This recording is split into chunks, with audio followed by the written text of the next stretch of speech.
상의의 로그, 비로그. 지금 시작합니다. 안녕하세요. 상의의 비로그 13번째 시간입니다. 그동안 잘 사셨나요? 사실 이러한 안부를 묻는 것이 정말 조심스러운 그런 시기인 것 같아요. 부디 무탈하게 이 시기가 지나가길 소망해 봅니다. 오늘 상의의 비로그 10번째 책입니다. 바로 개그맨 김영철님의 일단 시작해, 이 책으로 함께 하겠습니다. 제가 이 책을 2014년도에 구매해서 읽었었는데요. 분명히 읽었거든요. 근데 기억이... 그래서 이번에 다시 한 번 더 읽어보면서 김영철님이 어떠한 마음으로 삶을 대하는지 조금이나마 알게 되었습니다. 우리가 알고 있는 수다스러운 면과 그리고 영어 잘하는 개그맨, 네, 이런 부분이 이 책에서도 느껴지고요. 무엇보다 긍정적인 마음을 바탕으로 어떠한 사람을 만나든 그 인연 안에서 자신이 무엇이든지 배우려고 하는 그런 삶의 태도, 이런 것들을 엿볼 수 있는 책입니다. 우리가 알고 있다시피 김영철님은 코미디언이고 그리고 방송인이잖아요. 근데 저는 이 책, 일단 시작해, 이 책을 통해서 이야기를 하기 때문에 작가님이라고 호칭을 통일하도록 하겠습니다. 오늘은 이 책을 통해서 머뭇거리지 말고 행동해야 하는 이유, 그리고 걱정과 고민, 이 차이점, 이 책을 통해서 이야기를 나누어 보도록 하겠습니다. 오늘도 함께 해주실 거죠? 일단 시작해. 단순한 말이기도 하지만 어떻게 보면 조금 어렵기도 한 말이죠. 일단 시작해. 어떠한 일을 시작할 때 우리는 할 수 있을까? 내가 해도 될까? 할까? 말까? 이런 등등 확신과 불신 사이에서 저울질을 하면서 머뭇거리게 되잖아요. 저는 이러한 순간들은 당연한 과정이라고 생각을 합니다. 마이클 하야트 작가님의 책인 탁월한 인생을 만드는 법에서도 우리가 어떠한 계획을 세울 때 불안지대에서 세운다라고 하잖아요. 이렇게 확신과 불신 사이를 오갈 때 작가님의 삶의 태도를 엿볼 수 있는 부분이 작가의 말에 나오는데 읽어드릴게요. 나는 늘 해왔던 것처럼 좋은 쪽을 택한다. 안 되겠지 보다는 되겠지로. 할까 말까 망설이기보다는 실패해서 망가지는 한이 있더라도 부딪혀 보는 걸로. 그렇게 할 때 내 미래가 더 밝고 잘 될 거라는 기대가 생기기 때문이다. 이왕 하기로 마음 먹었다면 걱정하면서 머뭇거리는 것보다 잘 될 거야, 이 마음으로 일을 시작하는 겁니다. 어차피 해야 되는 거고 하기로 했으면 걱정하면서 일을 시작하는 것보다 잘 될 거야, 할 수 있어, 이러한 마음, 이러한 믿음을 갖고 일을 시작하는 것, 이것은 내 마음의 근육을 펌핑하라는 이야기입니다.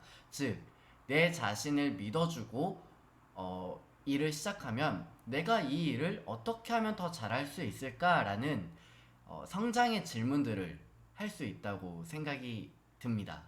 걱정과 불안을 느끼면서 일을 시작하게 되면 만약에 그것이 잘 안 되었을 때 내가 그럼 그렇지 나 따위가 뭐 이러면서 내가 어떻게 뭐 이러면서 뭐 자책하기 쉽다라는 생각이 들어요. 그러면 다시 내 마음이, 내 패턴이 하강 나선으로 빠져드는 거죠. 그러면 자연스럽게 또다시 무기력해지는 것이고요. 그쵸? 할 수 있을까? 안 될 것 같은데. 뭐, 이러면서 걱정만 하지 말고, 잘 될 거야. 뭐, 나 할 수 있어. 이러한 마음으로, 이러한 믿음으로 시작을 해보면 어떨까요? 단, 이 계획을 세울 때 자신의 현재를 파악하는 거, 자기 객관화, 메타인지 해야 되는 건 아시죠? 이 책에서 걱정과 고민에 대한 인상적인 부분이 있었습니다. 여러분은 걱정과 고민, 이 두 단어의 차이점을 혹시 알고 계셨나요? 저는 사실 이 단어의 의미, 그리고 이 두 단어의 차이에 대해서 사실 깊게 생각해 보지 않았는데 이 부분을 읽으면서 손가락을 잘 안 튕겼다. 네, 이렇게 손가락을 튕기게 하는 부분이 있었습니다. 82페이지 내용이고요. 읽어드리겠습니다. 걱정이라는 말에는 부정적인 느낌이 먼저 든다. 걱정이라는 말에는 어떡하지? 라는 느낌이 따라붙으면서 사람의 마음을 불안하게 만든다. 걱정은 지극히 근시안적이어서 먼 미래를 본다는 느낌이 없다. 치명적인 단점은 걱정한 데 비해 별 소득이 없다는 사실이다. 반면 고민이라는 말에는 부정적인 느낌과 동시에 앞으로 긍정적인 것이 될 수도 있다는 변함과 전복의 이미지가 깃들어 있다. 아울러 좋은 고민은 절실함을 불러오기 마련이다. 이렇게 적혀 있습니다.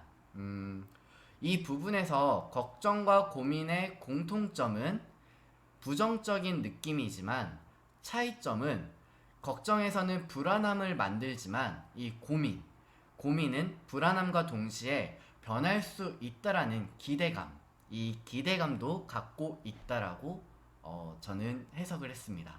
건강을 위해 아침마다 달리기를 해볼까라는 것으로 예를 들어볼게요. 걱정은 나는 올빼미형인데 아침에 일어날 수 있을까? 달리다가 발목이라도 다치면 어떡하지?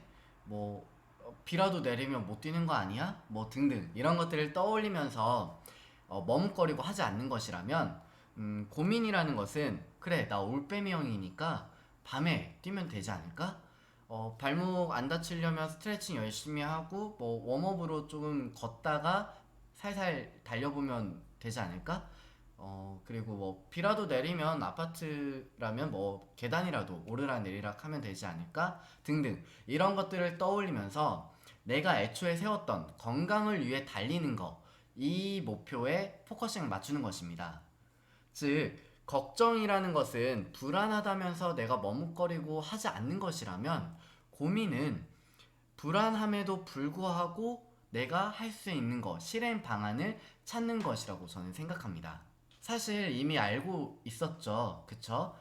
근데 이렇게 걱정과 고민에 대해서 의미를 부여하게 되니까 쓸데없는 걱정하는 것보다 생산적인 고민을 하면서 그것과 함께 내가 할 수 있는 것, 내가 할 수 있는 그런 실행 방안들을 찾게 되더라고요. 그래서 제가 이 부분을 읽으면서 또 안 됐다.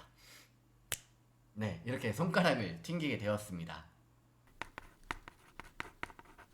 그런데 우리가 이렇게 고민을 해서 찾아낸 그 방법들이 있는데 이 중에서 더 나은 선택을 하기 위해 어떤 방법이 좋을지 오히려 고민의 늪에 빠지는 경우도 있지 않나요?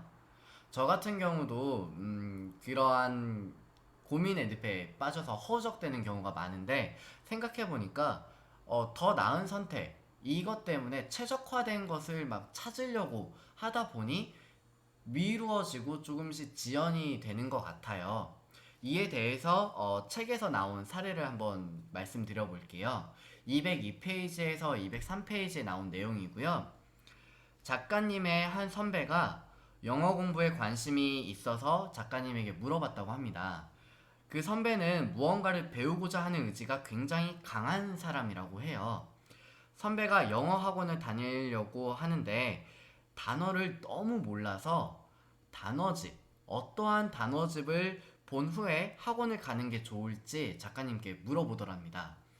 작가님은 그 얘기를 듣고 단어책 보고 달달 외우는 게 아니라 일단 학원부터 다니자고 끈질기게 설득했다고 합니다. 그 이유는 영어를 배우는데 단어 다 외우고 문법 다 본 다음에 학원에 가야 한다는 룰이 없기 때문에 하겠다고 마음 먹었다면 지금 바로 학원에 등록하라는 것입니다. 이 이유 때문에 단어집을 추천하는 것보다 당장 학원부터 등록하자고 설득했던 것이죠. 아무래도 선배의 마음은 이랬을 것입니다. 백지 상태에서 학원을 등록하게 되면 내가 단어를 모르니까 혹시라도 수업에서 뒤처지면 어떡하지? 라는 걱정과 함께 고민을 하게 된 거죠. 그 고민 끝에 그래 단어집을 보면서 단어를 조금이라도 알고 등록하자 라는 생각을 자신만의 결론을 내렸던 것이고, 더 좋은 선택, 더 나은 선택을 하기 위해 작가님께 어떠한 단어집이 좋을까라고 물어보게 된 것이죠. 이에 대해서 작가님의 생각을 읽어드릴게요. 203페이지에 나온 내용이고요. 누구나 무언가를 하기에 앞서서 이 방법이 좋은지 저 방법이 좋은지 갈림길에 서게 된다. 여러 가지를 시도하는 건 좋다. 하지만 무엇이 됐든 일단 해놓고 조금이라도 좋아지면 그때 또 따져보자 라는 생각은 하지 않는 것 같다. 그래서 난 부딪히면서 해야 한다고 믿는다. 하겠다고 마음 먹었다면 지금 하자. 그 선배는 영어 공부에 굉장히 관심이 많았고 학원을 등록하겠다라는 선배만의 목표가 있었습니다. 그런데 단어를 많이 모른다라는 장애물이 나타나서 그 선배가 생각했던 거는 그래 단어라도 많이 알고 가겠다, 등록하겠다, 단어집을 보고 학원을 등록하겠다라는 자신만의 결론을 내렸었던 것이죠. 하지만 작가님의 솔루션은 굉장히 단순했습니다. 어차피 학원에 등록하게 되면 어차피 단어를 공부하게 되니 차라리 수강 신청을 해놓고 꼬박꼬박 출석을 하라는 것이었습니다. 여기에서 공감하는 부분은 고민하면서 내가 생각해낸 방법들, 선택지들이 있다면 내가 목표한 것이 무엇이었는지 한번 생각해보고 지금 당장 할 수 있는 부분부터 바로 시작하라는 것입니다. 앞에 작가님의 생각을 읽어드렸었잖아요. 거기에서 하겠다고 마음 먹었다면 지금 하자. 이 말이 굉장히 와닿았습니다. 즉 너무 걱정만 하지 말고 너무 고민만 하지 말고 지금 당장 내가 할 수 있는 것부터 시작해보면 어떨까요? 일단 해보고 피드백을 통해서 나한테 맞는 방법들을 찾아내는 것이 오히려 생산성 있는 고민이라고 저는 생각합니다. 마지막으로 나누고 싶은 부분은 김영철 작가님의 삶의 태도를 엿볼 수 있는 부분입니다. 3부 모든 순간 뜨겁게 배워라 라는 챕터인데 작가님은 만나는 사람들에게 있어서 그 사람들로부터 무엇이든지 배우려고 하는 그러한 태도, 이러한 태도를 느낄 수 있는 부분이 바로 세 번째 챕터입니다. 그 중에서 멘토가 필요한 이유를 알 수 있는 부분이 있는데요. 코미디언 정선희님과의 에피소드, 이 이야기를 한번 해보겠습니다.